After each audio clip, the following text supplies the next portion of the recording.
नमस्कार। आज देश की तमाम फटाफट खबरों में आपका स्वागत है। प्रधानमंत्री नरेंद्र मोदी आज शाम 6 बजे राष्ट्र के नाम संदेश देंगे। पीएम मोदी ने मंगलवार दोपहर को ट्वीट कर इसके बारे में जानकारी दी और लोगों से जुड़ने की अपील की। कोरोना वायरस संकट के बीच पीएम मोदी अब से पहले कई बार देश को संबोधित कर चुके हैं। प्रधानमंत्री नरेंद्र मोदी ने मंगलवार दोपहर को ट्वीट किया, आज शाम 6 बजे राष्ट्र के नाम संदेश दूंगा, आप जरूर जुड़े। कोरोना काल के दौर में कर्मचारी भविष्य निधि संगठन ने कई नियमों में बदलाव किए हैं।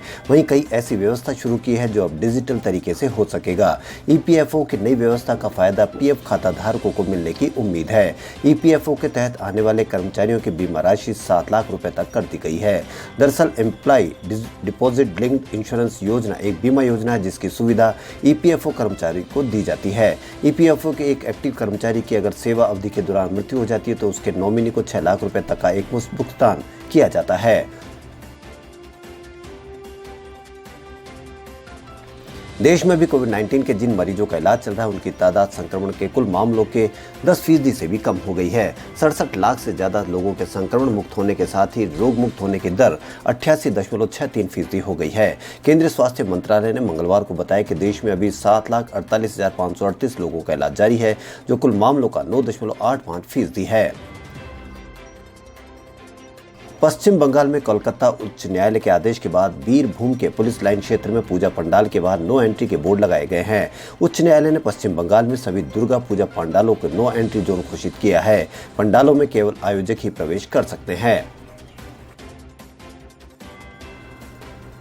अब देश में गरीबी आपकी आय से नहीं बल्कि रहन सहन के स्तर से तय की जाएगी।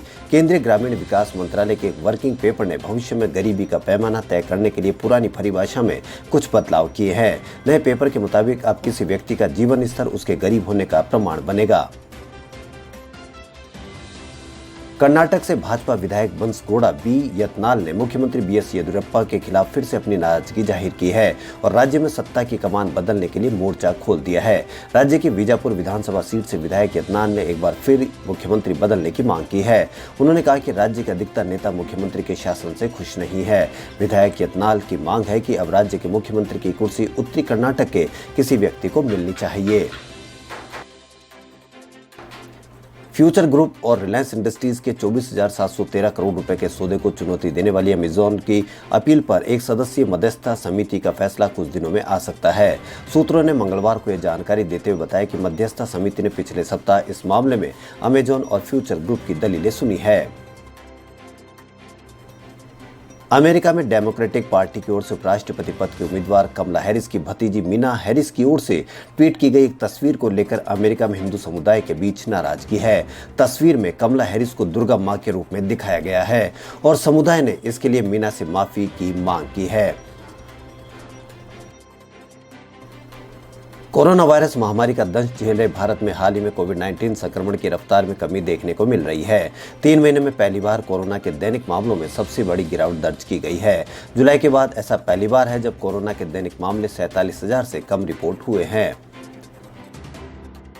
भारत में 5G सुविधा आगामी सालों में शुरू हो सकती है, लेकिन इसके लिए देश की दूरसंचार कंपनियों को 1.3 लाख करोड़ से 2.3 लाख करोड़ रुपए का निवेश करना होगा।